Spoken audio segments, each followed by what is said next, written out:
العالمين والعاقبة للمتقين والصلاة والسلام على سيد الأنبياء المرسلين صلوات الله تعالى عليه وعلى آله وصحبه أجمعين. أما بعد فأعوذ بالله من الشيطان الرجيم. بسم الله الرحمن الرحيم. إن الله وملائكته يصلون على النبي يا أيها الذين آمنوا صلوا عليه وسلموا تسليما. اللهم صل وسلم وبارك على سيدنا ونبينا مولانا محمد معدن الجود والكرم وآله وصحبه أجمعين وبارك وسلم. الصلاة والسلام عليك يا سيدي يا رسول الله وعلى آلك وأصحابك يا سيدي يا حبيبي يا حبيب الله. الصلاة والسلام عليك يا سيدي يا رحمة للعالمين وعلى آلك وأصحابك يا شفيع المذنبين. Assalamu alaikum wa rahmatullahi wa barakatuh. Once again to all of our viewers and listeners. I am Liaquat Ahmad of the Rabia Basri Academy. Alhamdulillah ta'ala, I'm a teacher. And we have started this new program for basic education and basic masla masail, rulings on fiqh and so on, inshallah. And we hope that inshallah you will find it useful for yourself and for your family people. We're going to touch on basic things really. But of course, maybe a little bit more in detail in some cases. And of course, you are most welcome to join in our discussions. If you have any questions, you are most welcome to post that on our page, inshallah.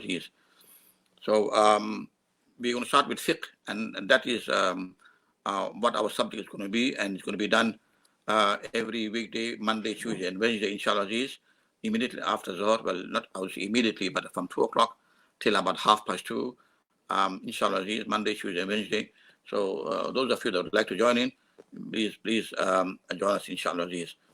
So the subject is fiqh, and fiqh basically means to understand, and it is really the fiqh issues, the masail are really from the Quran and Hadith. So it is the gist of what the Quran and Hadith has told us to do in terms of our practical aspects of our life.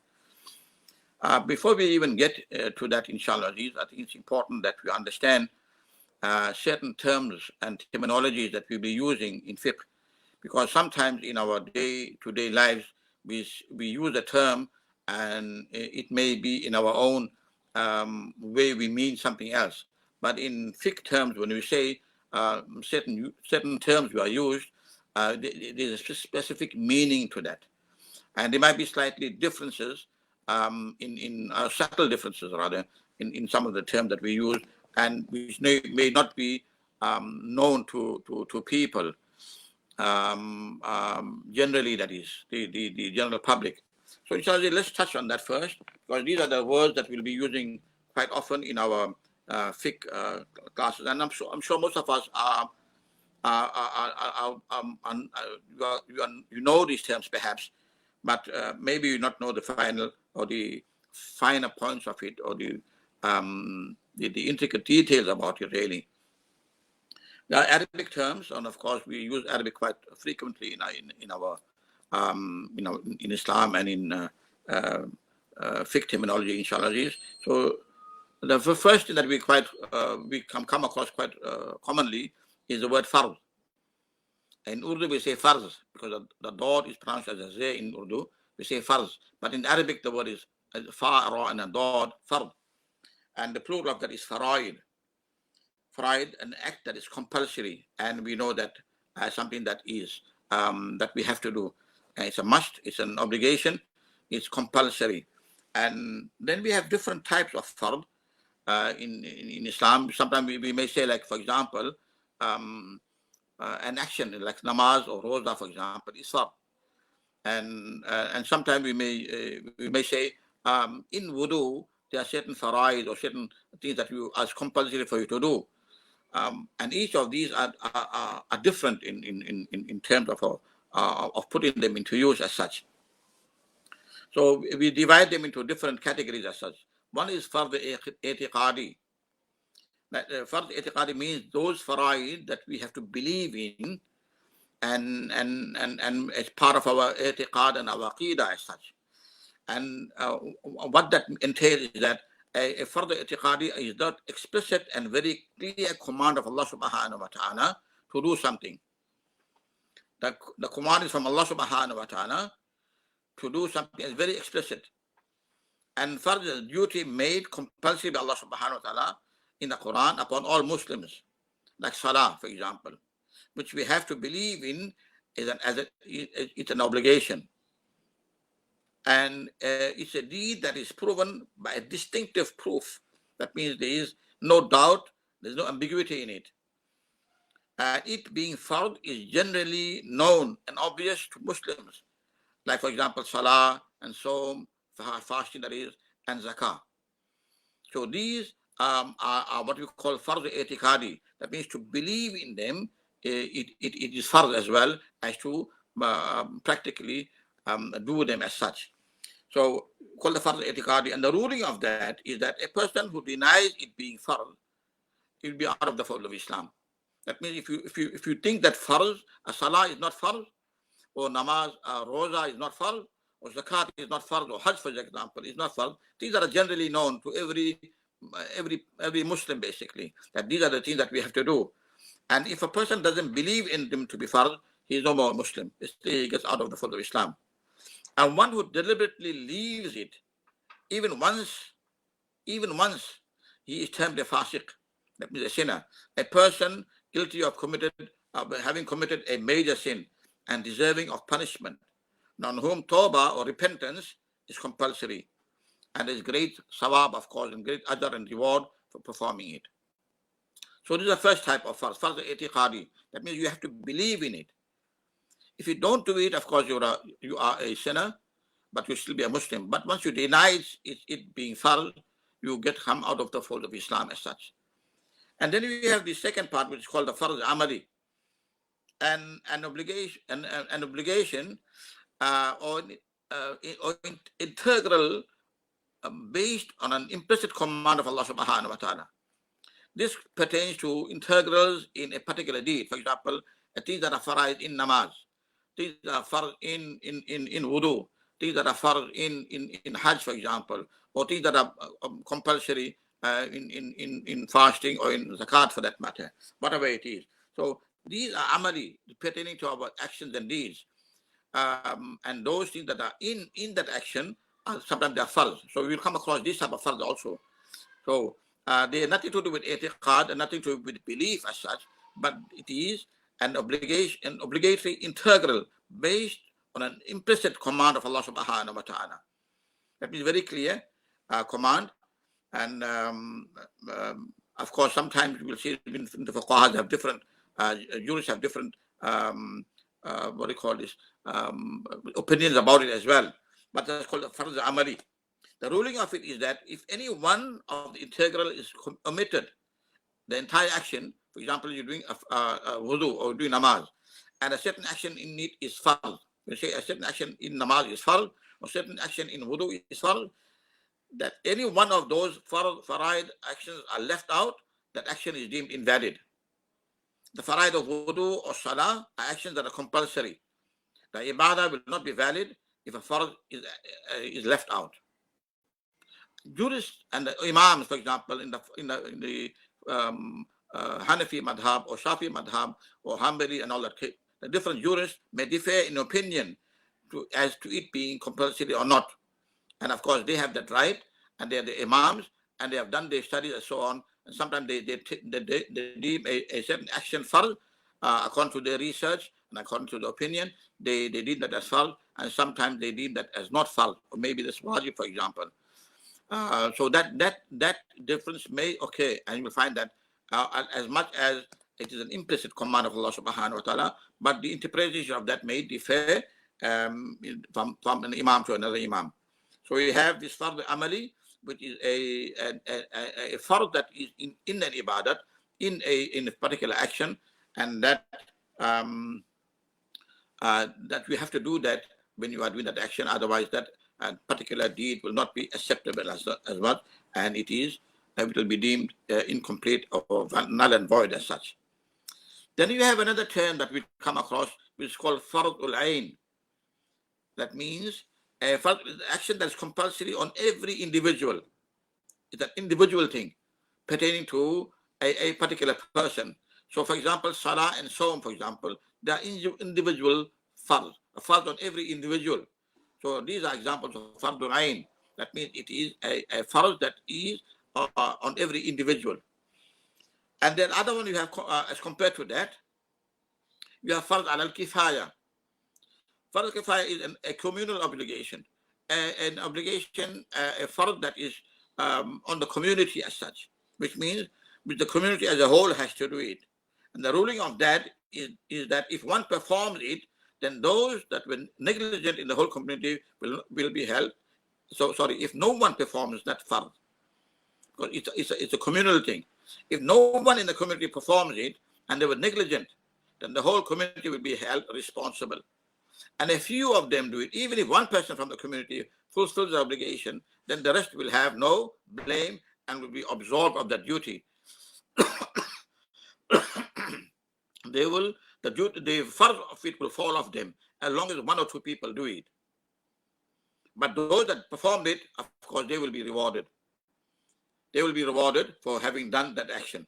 The example of it is, for example, like janaza salah, the funeral prayer, the preparation of the body itself. That means the ghusl of the mayyat, the kafan and the dafan, the washing, the shrouding, and the burial of the person is a communal obligation. It's a farz.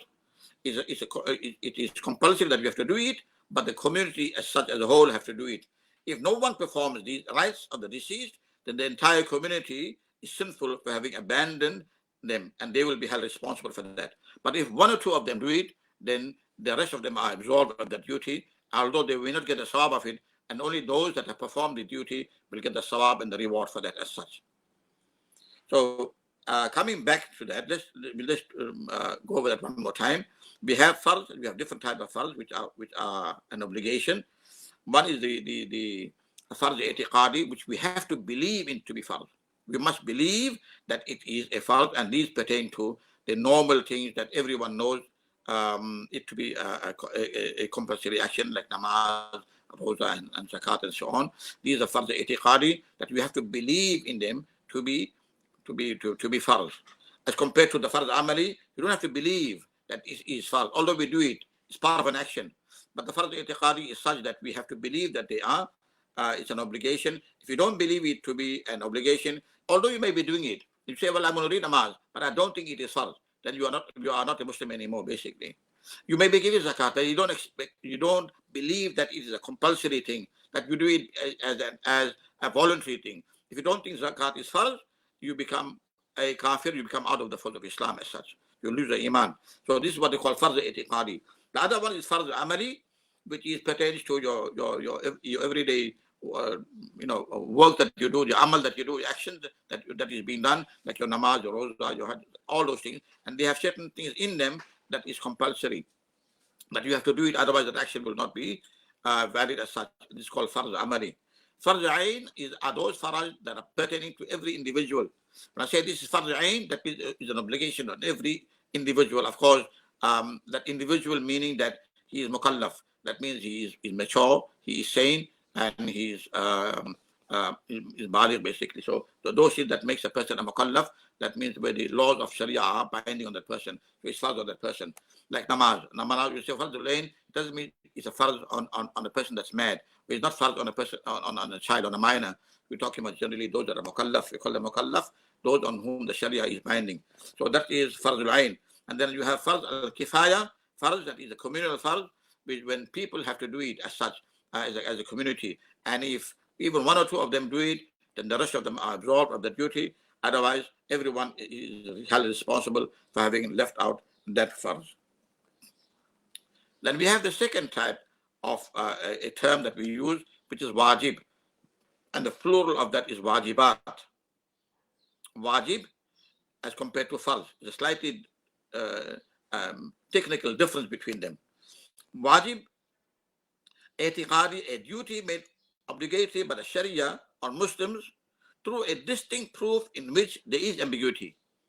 And because of this ambiguity and a little bit of, you may say, a leeway, where you can say it may mean this, you can interpret it in a different way. Because of this ambiguity, then it doesn't fall on the farz, it's called wajib i'tiqadi.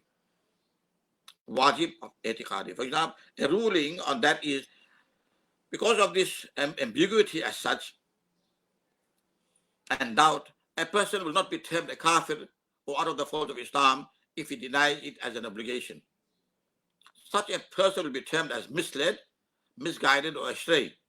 One who deliberately leaves out a wajib will be a sinner guilty of having committed a major sin and deserving of punishment, on whom tawbah and repentance is compulsory. Examples of wajib actions are sajda tilawat and the Eid namaz, sadaqatul fitr, for example, or the qurbani. Although we sometimes we use the term farz, sometimes we use the term wajib, but there's a technical difference in them. That the ones that we namaz, ordinary 5-time namaz, and roza and hajj, these are farz itiqadi, while the Eid namaz, sajda tilawat, sadaqatul fitr, for example, fitrana that we give coming out Eid, before Eid we'll be giving that, and the udiyah, the qurbani that we do in the Bakri time, these are all wajib itiqadi. That means we have to believe in them. But if you don't believe that, you will not be called a kafir, but you will use any other term. You'll say the person is misled, is gumrah, is misguided, or is astray. Those kind of terms you will use on the person, but not the word kafir as such. So those are wajib itiqadi. The wajib amali, and those that means that we have to do this thing in a particular action. For example, you say in namaz, there are certain things that are farz in namaz, there are certain things that are wajib in namaz. So there's a difference between them. Both of them are compulsory. A wajib amali is that mandatory requisite in a particular ibadah, in an action like namaz, for example. And that action, when you say a thing is wajib in namaz, it means it's compulsory, it's necessary. The action must be done in namaz, and that action will not be complete as such. However, its omission does not invalidate the namaz. It does not completely make it null and void, but it can be compensated for by paying a penalty. If you pay a penalty, then it will be valid. If you don't pay the penalty, then that namaz will not be valid. But it can be recompensed by paying a penalty. In other words, you can do something about it. For example, if a wajib is left out in namaz, the prayer is valid yet deficient. The prayer is still it is still valid as such, but it must be compensated for. It does have to pay a penalty. In other words, it can be compensated for by performing a sajda saw, a prostration of forgetfulness, a prostration, a sajda of when you forget something. At the end of the namaz, you make a sajda saw, then the namaz will be completed as such. But it will be in a balance till you don't perform that sajda saw. And if you forgot to perform a sajda saw, that namaz has to be repeated.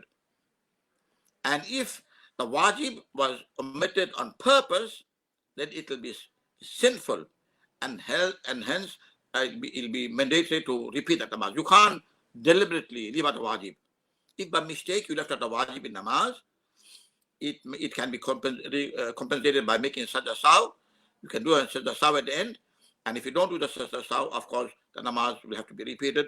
But if you left it out deliberately, then the namaz will not be valid as such. It's only a mistake if you left it out. You can't leave a wajib out in namaz. So a wajib amali is that kind of something that's compulsory in namaz, for example, or there may be other ibadat as well, like hajj and so on, that you have to do it.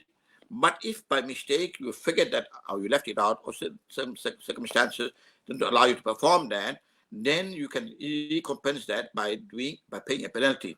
Like how in hajj you give a dam. A dam is when you leave out a wajib action of namaz, of hajj, for example.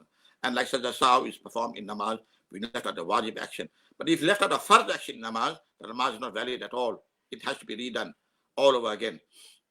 But if you left out a wajib in namaz, it can be recompensated and it can be fulfilled by doing a sajda saw at the end.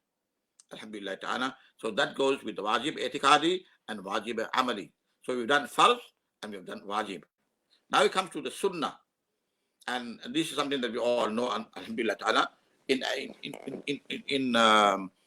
Urdu we say sunnat, and in Arabic we say sunnah. The ta is kind of silent, ta marbuta, that is in Arabic. And in Urdu sometimes, because people get confused, do you say sunnah or you say sunnat? And we were used to saying the word sunnat because we are Urdu speaking people. A lot of us come from India and Pakistan and so on. We use the word sunnat, which is an Urdu word for an Arabic word is sunnah, and the plural of sunnah is sunan. Sunan is a plural in Arabic, and in Urdu we say sunnate or sunnato, whatever, in different words, and sometimes in English we say sunnats. But the proper pronunciation of in Arabic is sunan, and that sunan are those actions which Nabi Pak Sallallahu Alaihi Wasallam performed, or he encouraged us to do that, or he approved of that. And since we have been asked by Allah Subhanahu wa Taala to follow Rasulullah Sallallahu Alaihi Wasallam, so it is something that we all Muslims strive to do that, and we try to follow the actions of Rasulullah Sallallahu Alaihi Wasallam and try to emulate him in all that he has done. So it is sunnah to do what Rasulullah Sallallahu Alaihi Wasallam did basically, and or he encouraged us to do, or he saw someone doing something and he left it out. We call that came under the sunnah, and there's great reward and sawab and blessings in it for us. And of course, the hadiths are full of the virtues and the significance of following the sunnah of Rasulullah Sallallahu Alaihi Wasallam. We have two different types of sunnah, as we will understand as we go along. And we know that sunnah mu'akkada, those that emphasize sunnah, and we have the other sunnah that's called ghayr mu'akkada. The sunnah mu'akkada, these are actions which Rasulullah Sallallahu Alaihi Wasallam or his rightly guided khalifas, the successors after him, perform regularly and consistently without omission, except maybe once or twice. So which is something that is performed consistently by Rasulullah Sallallahu Alaihi Wasallam, or even the Khulafa Rashidin as such. For example, the azan, the iqama, praying in jama'ah, the jamaat itself, that means congregational namaz, rinsing of the mouth and the nose in wudu.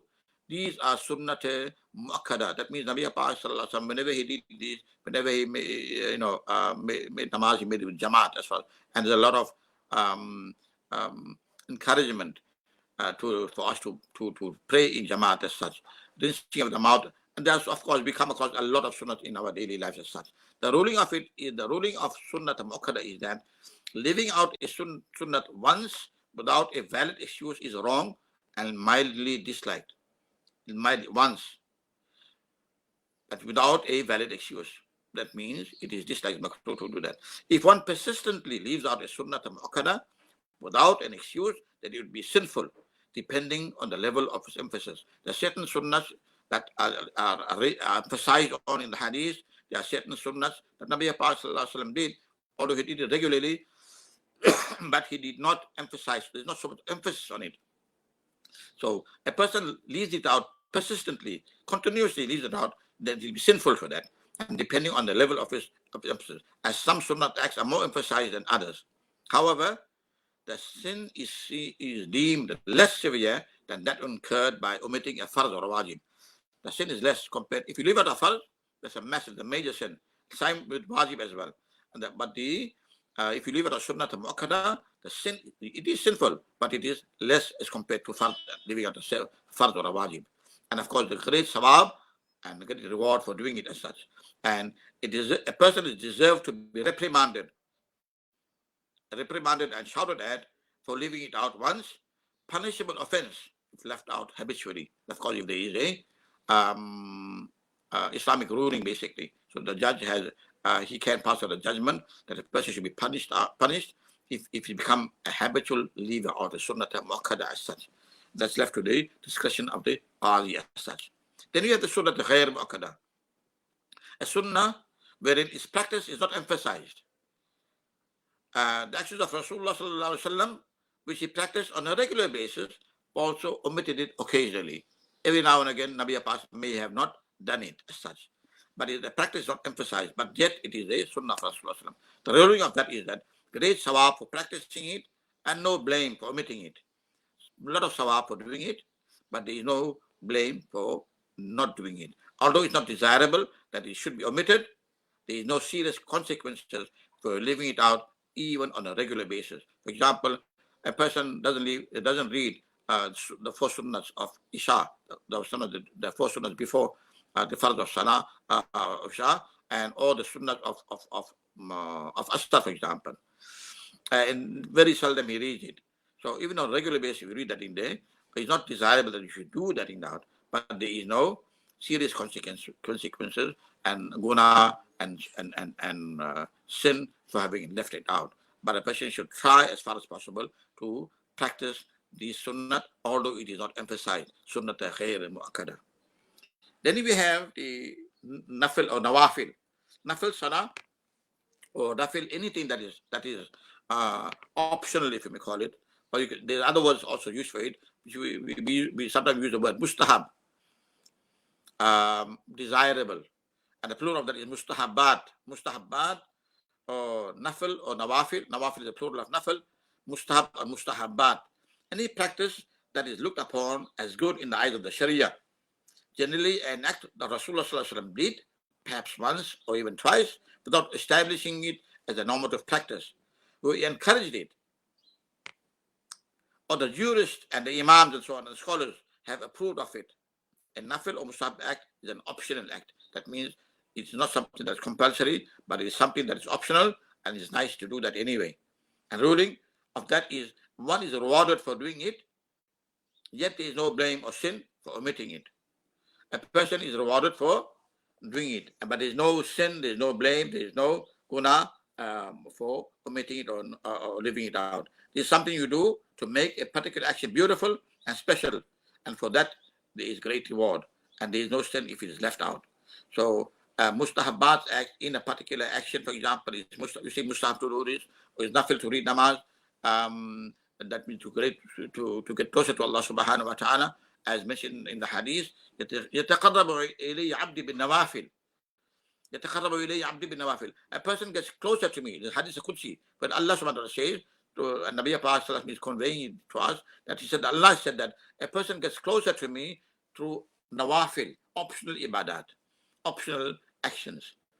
And the faraj is there, you have to do it. But the optional ibadat like nafil namaz, nafil sadqa, nafil hajj, nafil roza, what have you, all these nawafil, that is called, those things that are good to do, and it gets closer to Allah subhanahu wa ta'ala. So a person is encouraged to do it anyway. So the ruling of it is that a person is rewarded for doing it, yet there is no blame. If you don't do nawafil, it's optional anyway. So if you don't do it, there is no blame, there's no sin for omitting it. But yet, if you do it, there's a lot of reward for doing it. And sometimes we find not only the action is nafil or mustahab or optional, but sometimes you have in namaz, for example, you have an action that is mustahab. It's mustahab to do this in wuzu. It's mustahab to do this. They say that to do this in a certain action, which means you beautify that action. You make that action very presentable and very you decorate it with your mustahab basically, and make it something that Allah subhanahu wa ta'ala will like and Rasulullah will love. So those things are optional action, but they are there to make that action very, very beautiful as such, inshallah. So we have covered up today farz, the fara'id, or the wajibat as well, the wajib, and we also did the sunnah the mu'akkada and khair mu'akkada, and also we did the nafil. So I think these things are something that a person should know about these things, what it means, because we're going to come across these terms in the future as well. And I think we're just running out of time. We've done about half an hour, alhamdulillah ta'ala, and we'll try to keep it to that. If there are any questions that a person would like to ask, we'll leave the last 5 or 10 minutes, inshallah. If there are questions that are coming, we will check on that, inshallah, and we'll start off with the questions tomorrow, inshallah. Tomorrow is Wednesday, inshallah. So we'll continue at the same time, 2 o'clock, inshallah. And if you have any questions, so please put it on, and then we can refer to that before we start with the next lesson. And inshallah, we'll see you tomorrow, inshallah. I hope you find it useful. Inshallah, do pass the message on to the others, and if they want to join in, they're most welcome. So check out our page, inshallah, Rabia Basri Academy, inshallah. So with these few words, inshallah, we will hope to see you soon. Assalamu alaikum wa rahmatullahi wa barakatuh.